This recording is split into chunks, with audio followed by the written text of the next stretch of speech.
What is good, team? Welcome back to the channel for lower body day one of this, I guess, improvement phase, health phase, whatever you want to call it. But we're calling it an improvement phase on the channel. Sticking with the theme of this week's training, lower volume, upper lower type setup. Today's session, very straightforward. It's pretty much like ham quad, utilizing some different movements that we haven't done before. Majority of my hamstring isolation work last block was seated curls. This one we are moving into lying curls. And after like a little bit of a muck around with technique and chatting with Dean, my coach, about just execution on hamstring curls, it's always one of those things that like my hamstrings have potentially been like a weak point, but I'm very strong in the hamstrings. So what we typically find is like when you are strong, you will tend to find ways to make things a little bit easier. So you'll find positions that you're really strong in. You might turn your feet out at a certain angle, you might put your hips in a funny position or whatever it might be. And what we kind of looked at in terms of hamstring training for me specifically on the lying curl, bringing my feet really close together, keeping the sort of range of motion in the active range of motion. So I'm not fully resting at the bottom, I'm staying under tension in that like stretched but not completely outstretched.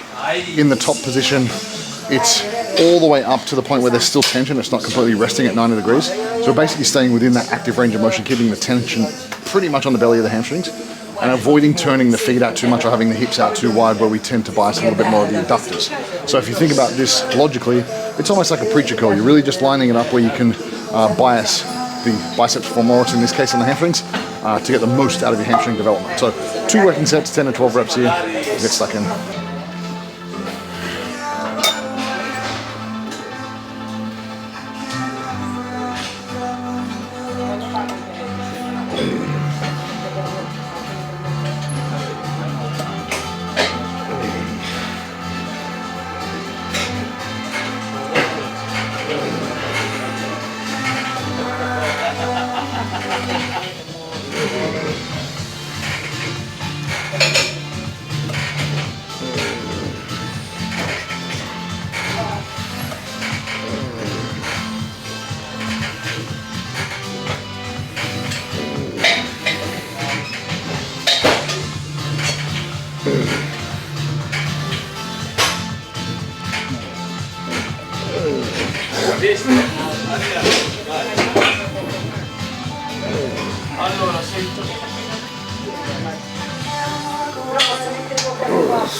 All right, so exercise number 2, we're onto our primary squat pattern. 2 sets, sort of like 6 to 8, 6 to 10, somewhere in that rep range. Typically for my compound multi-joint movement, I'll use a lower rep range. This one now, obviously being in this post-contest phase, we want to utilize those different movements as we discussed. Increase the stability, the instability. So use exercises that are less stable potentially, just to kind of train all those ancillary muscles. But I think there's a lot of benefit to squat patterns in particular where it does strengthen like your glutes, your lower back, your erectors, all those other muscles that maybe get down regulated or sort of detrained using more stable patterns like a hack squat or something like that. So this is kind of a happy medium. Your hips are free in space to move around, but you're still kind of locked in a fixed plane of motion up and down. So Roger's pendulum squat, if you have access to it, really, really great piece of machinery. Not a lot of people do, but if you do have access to it, I certainly recommend you give it a try because it's kind of nice mix between like a hack squat and an actual free barbell squat. But this is going to be like my first work set, trying to keep it like 2 to 3 RIR. Sort of done a couple of warm-up sets here, but we'll see how this load feels. 3 plates, see how many reps I get.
Oh.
So onto my like secondary compound movement, we'll call it leg press.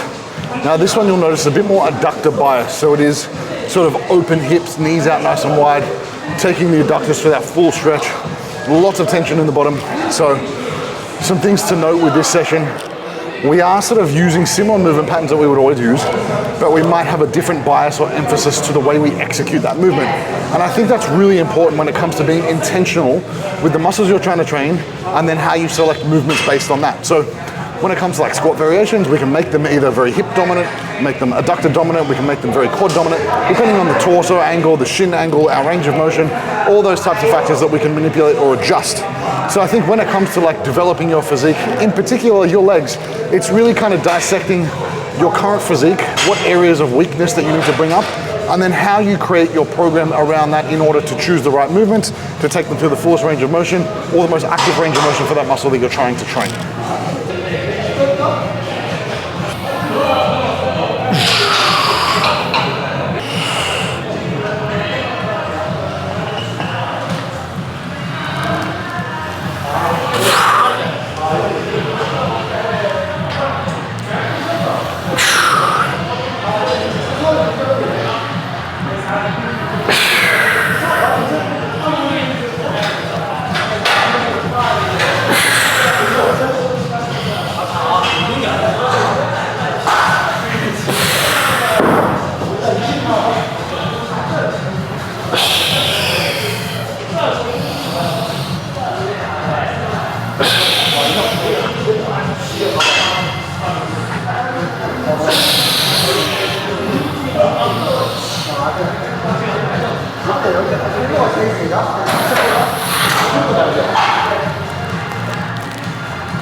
Alrighty, so last like actual leg movement before we move on to calves.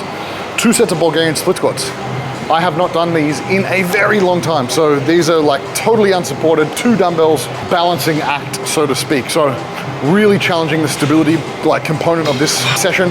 In terms of like ancillary muscles trained, really a lot of this stuff is like core stability, core strengthening, adductors, glutes, really challenging all those muscles that stabilize the pelvis, the hips, the low back. So in terms of load selection, it doesn't need to be very heavy. It just needs to be very strict, very controlled through a full range of motion in order to get the most out of it. So I'm not gonna go very heavy. You'll see the range of motion here. We've actually created a bit of a deficit with this block.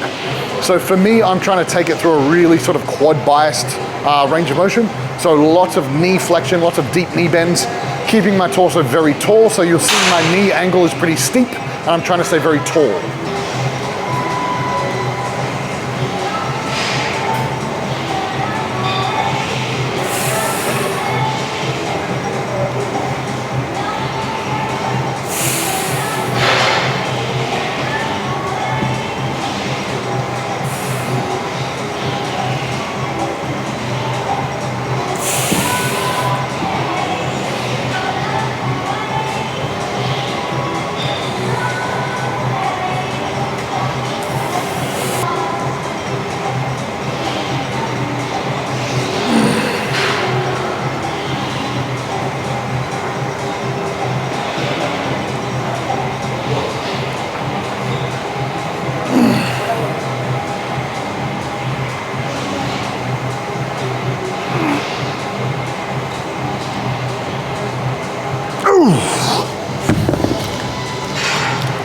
shit. Let's go leg for leg. Ah.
So we're finishing off with calf raises, seated 90-degree bent knee calf raises. And I thought it was a great point to bring up a quote that I heard this morning from Samuel Buckner. So Samuel Buckner, if you're listening, shout out to you. I thought it was a great piece of information when it comes to like the science of training. And it was one study in isolation means nothing without replication. And a perfect example of that was the calf study that came out quite recently, where they looked at seated bent knee calf raises versus standing straight leg calf raises. And I think a lot of people took that literature and ran with it to basically just create a lot of noise and a lot of hype around like poo-pooing the seated bent knee calf raise because straight leg calf raise caused more muscle growth. When in reality, when you look at the research, the amount of growth that they saw was so minuscule that like the margin of error is probably greater than the increase in muscle mass they saw. So it's very hard to kind of throw the baby out with the bathwater with those results and immediately dismiss this exercise as not effective for hypertrophy because there's only one study that looked at it. So instead of throwing it out completely and then in 6 months' time another study coming out says the opposite thing and everyone puts it back into their program, why would you not include it into your training if there is some marginal benefit there? It probably makes sense to do so. And I think that goes for most things with like scientific literature in terms of hypertrophy and resistance training. It's so new, we're always learning new stuff. So rather than like throwing things out and speaking in absolute terms, I think it kind of opens the door to do more stuff and try more stuff in an effort to kind of get the most out of it, because science is really playing catch up to practice and not the other way around.